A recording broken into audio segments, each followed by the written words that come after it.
And now joining us on Book TV is author and professor Stephanos Bibas, whose new book, The Machinery of Criminal Justice, is published by Oxford University Press.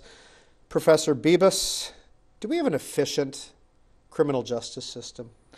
We've got a system that has moved from what people expect it to be, a public morality play where we blame and punish and then reintegrate people who do wrong and heal victims, to one that's been taken over by the lawyers. We have professionals who have maximized the speed of the system. It's hurried plea bargaining that disposes of 19 out of every 20 cases. It's efficient, it's cheap, but it's bargained for justice. And so the victims have no say, often don't know what happens in their cases. Defendants feel like they've copped a plea or gotten away with something. And the public wonders, why is this about a deal rather than a ringing jury trial and a verdict? We've become very, very busy in the last 2 centuries. From before this nation was founded, criminal justice was about right and wrong, pain and blame, and apologies and healing. And we have too many criminal cases, and so the lawyers have just sped things up by pleading cases out one after another as a cookie cutter, or you might say an assembly line system. And so lawyers, the insiders who run the criminal justice system, think the system makes sense. It's cheap, it deals with staggering caseloads. But they don't understand why it is that the non-lawyers are frustrated. It seems like justice has been bought and sold and commodified. It seems like people have gotten away with something. And so the result is you get voters continuing to clamor for higher sentences and tougher 3 strikes laws. And lawyers undercutting these provisions by bargaining them away so that some people get special deals and other people who are just stubborn enough to go to trial wind up getting heavier punishments. And the voters react because it seems like it's hidden and it's low visibility and it depends on your connections or your lawyer rather than on what you did. And the frustrating thing here, of course, is we have a democracy and the system should be run for what the people think it's about, which is blaming and punishing, but instead we have a system where people don't even understand what's going on in their own system. We can't go back to an era where every case was tried to a jury. Our system is too clogged, it's too expensive, trials take far too long today. Over the past half century, we've made them too complicated. But what we can do is we can try to simplify, we can try to include ordinary people. Let the victims have a say at the trial. Let the defendants speak rather than have everything go through their lawyers, at least at the sentencing hearing.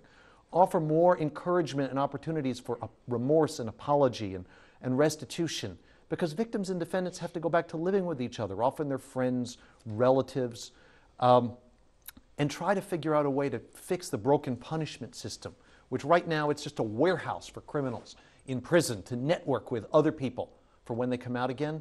Instead, find ways to get them involved in work, to work, to gain skills so they can come out again, maybe even serve in the military, and find ways that once they've done their time and paid their debt, they can come back out to a law-abiding job and apartment instead of being exiled to go right back to drug dealing, say. Well, Professor, did we ever have a criminal justice system where we did focus on punishment and then reintegration and these good things as you see them? Yes. In the 17th and 18th centuries in colonial America, you had a system where it wasn't just the middle and upper middle class people punishing the poor as a permanent exiled underclass. People of all races, economic backgrounds, etc., committed wrongs, got punished temporarily in the town square. Everyone saw them get what they deserved. And then, after the temporary punishment, they came back. Actually, many respectable citizens went on to hold high office after that. And what happened is, with prison, which was meant to be a humane reform where people in penitentiaries could repent, it didn't turn out that they learned anything and they just networked with other criminal convicts and came back out. And so we have to move towards making prison something other than just a warehouse. And we have to move towards making criminal process about something other than plea bargain deals, but about declaring what's right and wrong and finding a way that people can do something productive so they pay their debt to society, pay their debt to the victim, pay back some restitution and apologies and others, and then come back into society forgiven. You're currently teaching law at the University of Pennsylvania and criminology as well, and director of the university's Supreme Court Clinic. But what's your practical experience with the law? I was a federal prosecutor in New York City, and I saw every kind of case. I saw people who were sorry for what they've done and wanted a chance to make amends, and the system didn't do anything to encourage it. I saw people who were angry and in denial, and the system, again, didn't confront them or make them fess up to what they've done. I saw a lot of good, well-meaning lawyers or professionals who just took it for granted that the system had to be an amoral assembly line.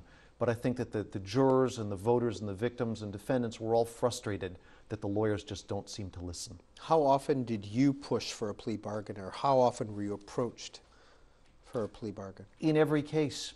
Out of, say, 100 cases I handled, there were 3 jury trials and 1 bench trial in a year, which is pretty typical.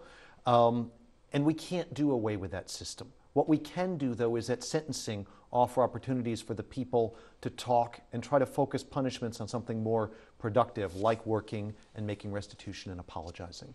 Did you ever suggest that as a federal prosecutor? I did. In fact, the people who seemed most willing to fess up and make amends sometimes wound up with, say, a misdemeanor charge instead of a felony charge. And the ones who seemed stubborn or in denial, or they were sorry only that they'd gotten caught, were more likely to face the full weight of the law. But I think there's more that could be done to encourage that kind of acceptance or responsibility. Professor Bibas, one of the political sidelines of this is being soft on crime, being considered soft on crime. Not good for politicians. Right. I think this is a unique opportunity to reassess criminal justice. States are spending 10, 15, 20% of their budgets on prisons and on law enforcement. And they recognize they can't keep locking more people up. And so Oregon and Washington have revisited, what do we do with people who have marijuana? Do we legalize it? Other states, do we decriminalize it? And I think when the victims are heard, the victims often aren't demanding the longest sentences. People in California recognize 25 years in prison for stealing a slice of pizza as a third strike is too much and it's unaffordable. And we need to focus. There's a slice of people we're scared about. We need to lock them up until they're no longer dangerous, in their 40s or their 50s, say, because once they're past the young male impulsive years.